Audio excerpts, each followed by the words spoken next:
नमस्कार, मैं doctor Gautam Singh Lambardar Neelkanth regenerate charitable trust से। आज हम बात करेंगे अपने एक पेशेंट से जिनको बहुत ही गंभीर बीमारी थी। आम भाषा में और डॉक्टरी भाषा में जिसको बोला जाता है आईबीएस, इरिटेबल बाउल सिंड्रोम। तो क्या कैसे उनकी डायग्नोसिस बनी, क्या क्या उनका ट्रीटमेंट चला और अब इस टाइम क्या स्थिति है उनकी, दवाइयों ने कितना इफेक्ट डाला, लाइफस्टाइल चेंज करने पे कुछ फर्क पड़ा, या फिर जो धारणा एक लोगों ने बना दी थी या कुछ डॉक्टर्स ने या मेडिकल एसोसिएट कुछ लोगों ने उनके मन में धारणा बना दी थी कि एक लाइलाज बीमारी होती जो कभी ठीक नहीं होती।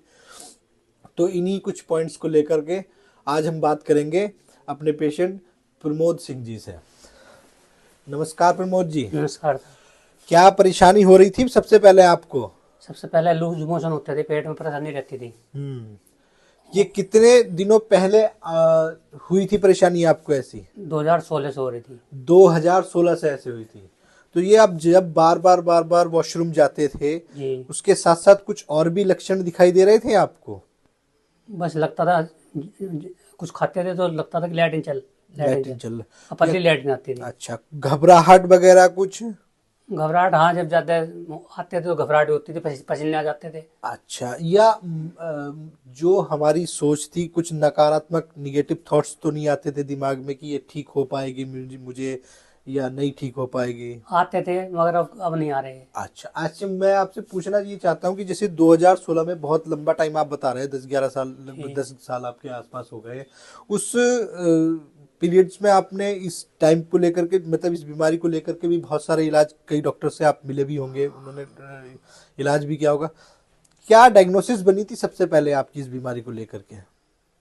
बस IBS बताते थे कि तुम्हें इन्फेक्शन है आपकी। अच्छा, आईबीएस आपको डायग्नोसिस करके डॉक्टर्स ने बता दिया था। जी जी। तो जैसे वो उन्होंने फाइनल डायग्नोसिस आपकी बनाई थी कि आईबीएस हो गया है, उसके बाद वो उन्होंने ट्रीटमेंट भी दिया होगा आईबीएस का? ट्रीटमेंट भी किया मगर आराम नहीं मिला कोई। आराम नहीं मिला है। फिर आपको यहाँ आए, हमारे पास, हमारे सेंटर पे आए नीलकंठ रीजनरेट चैरिटेबल ट्रस्ट में। लगभग कितना टाइम हो गया आपको आए हुए यहाँ पे? 14 महीने हो गए हैं। 14 महीने हो गए हैं। काफी लंबा ट्रीटमेंट वैसे चलता ही है, तो आपको मालूम ही होगा इसमें। जी। लेकिन अब की क्या स्थिति है आपके? जिस टाइम आप आए थे उस टाइम पे क्या उस स्थिति टाइम थी? तो 5-6 बार जाना पड़ता था। अब तो मैं दिन में एक बार जाता लैट्रिन। अच्छा, जो लक्षण थे आईबीएस के, वो और कोई परेशानी नहीं दिख कोई रही थी। परेशानी नहीं है।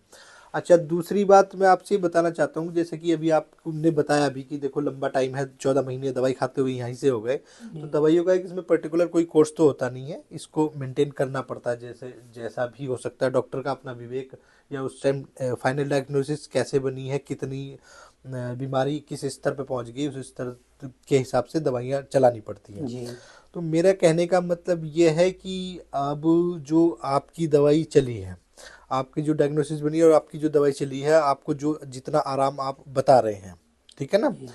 तो क्या, जैसे लोगों ने आपके मन में धारणा भी बनाई होगी बहुत सारी कि आईबीएस है, कि ये ठीक नहीं होता, लाइलाज बीमारी होता है यहाँ कहते थे कि कुछ, ठीक नहीं होती है बीमारी। हाँ, कुछ ऐसी धारणा बनाई।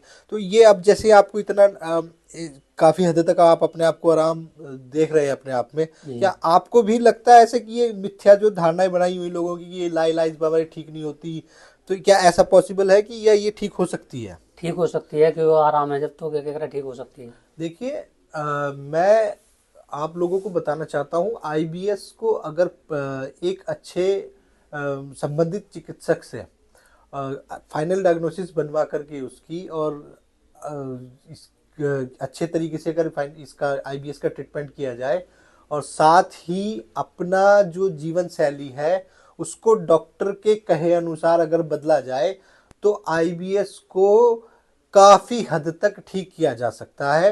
लोगों, एक तो आईबीएस के पेशेंट वैसे ही बहुत ज़्यादा नकारात्मक सोच रखते हैं, फिर दूसरे क्या, सामाजिक लोग या जो छोटे मोटे लेफ्ट राइट जो मेडिकल की थोड़ी बहुत जानकारी रखते हैं, वो कुछ इस टाइप से लोगों को मतलब इस बीमारी को रिप्रेजेंट करते हैं कि ये ठीक लाइलाज बीमारी है, ठीक ना होने वाली होती है। तो आईबीएस का पेशेंट उससे ज़्यादा और ज़्यादा जो है घबरा जाता है, और वो कभी कभी इन सब चीज़ों को सोचते सोचते वो मतलब कुछ गलत कदम भी उठा लेता है। मेरा कहने का मतलब ये है कि आप समाज के लोगों से, जो नॉन मेडिको लोग हैं या छोटे मोटे जो एसोसिएट लोग हैं मेडिको, उनकी बात ना सुनकर कर ये एक संबंधित चिकित्सक जो है उसकी सुझाव को फॉलो करेंगे तो आपको इस बीमारी से निजात मिल सकता है। धन्यवाद।